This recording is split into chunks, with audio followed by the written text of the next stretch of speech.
प्रताप जी, आपसे ही शुरुआत करते हैं क्योंकि इस मुद्दे पर कल भी हम जब चर्चा कर रहे थे कि आज क्या कुछ हो सकता है, कितनी खास ये बैठक रहने वाली है, क्या उद्देश्य रहेगा। आज जब ये बैठक होती है और पीएम मोदी ने सीधे तौर पर तंज विपक्ष पर कसा, यानी पहले जो सवाल विपक्ष कहते हैं कि ऑपरेशन सिंदूर पर चर्चा होनी चाहिए, चर्चा कर कर उन्होंने अपनी फजीहत कर ली। ये पीएम मोदी ने कहा, वो कैसे कैसे आप मानते हैं, कैसे पीएम मोदी ने कहा कि ये एनडीए के लिए ही फायदेमंद साबित हुआ?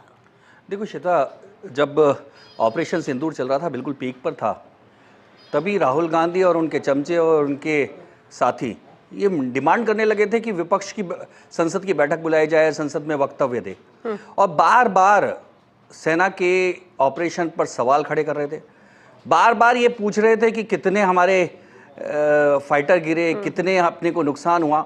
लगातार उन्होंने जो पाकिस्तान, जो चीन जो चाहता था, वो माहौल बनाने की लगातार कोशिश की, और उसी कोशिश के चलते वो लगातार इस बात को डिमांड करते रहे कि संसद में चर्चा होनी चाहिए, और वो तो उसके लिए विशेष सत्र बुलाने की मांग कर रहे थे।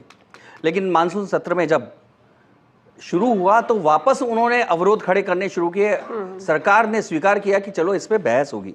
लेकिन श्वेता, जिस दिन बहस हो रही थी उस दिन देखिए आप कि कितना जबरदस्त हंगामा हुआ।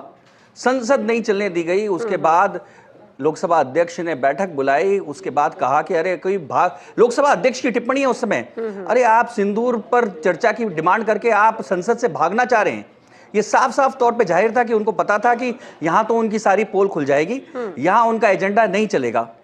और जब बहस शुरू हुई तो बहस शुरू होते ही राहुल गांधी ने क्या कहा? राहुल गांधी ने बिल्कुल सेना के खिलाफ, सरकार के जो घोषणा के खिलाफ बार बार वो ये मांग करते रहे कि ट्रंप ने जो कहा है उसके बारे में बताइए। तब वो भूल गए, ऑपरेशन सिंदूर के बारे में भूल गए। उन्होंने न सेना को धन्यवाद दिया, ना देश की स्वतंत्रता के बाद 75 सालों के बाद पाकिस्तान के खिलाफ इतनी बड़ी हुई कार्रवाई को लेकर कोई गर्व महसूस किया। वो लगातार मांग करते रहे, अरे ट्रंप ने क्या कहा, और ट्रंप के बोलिए, ट्रंप का नाम ले लिया आपने, ट्रंप, केवल ट्रंप ट्रंप चिल्लाते रहे। क्योंकि ये जो ट्रंप है, ये मामला चीन और पाकिस्तान के एजेंडे में था, जिसको पाकिस्तान की चैनलों ने काफ़ी उठाया।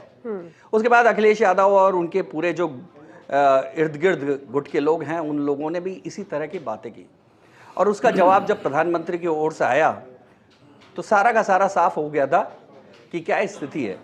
उन्होंने देश को किस तरह से बताया कि ना तो किसी ट्रंप, क्या किसी भी दुनिया के किसी भी नेता ने उनसे इस विषय में बात नहीं की है, और उन्होंने पूरे विस्तार से ऑपरेशन जो सिंदूर की सफलता के बारे में बताया।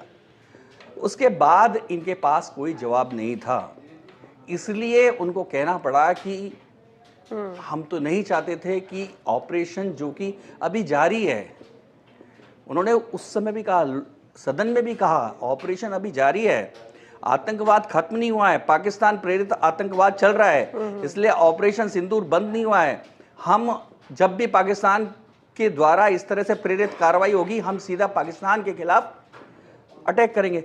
वो क्या बोलते हैं, जब सरकार ने ये कहा कि हम इसे मानेंगे कि ये जो भी आतंकवाद है जो होगा वो पाकिस्तान के द्वारा होगा, इसे हम हमला मानेंगे और पाकिस्तान के खिलाफ कार्रवाई करेंगे। तो उनका कहना था, इन्होंने तो अपनी स्ट्रैटेजी को ही सबको बता दिया।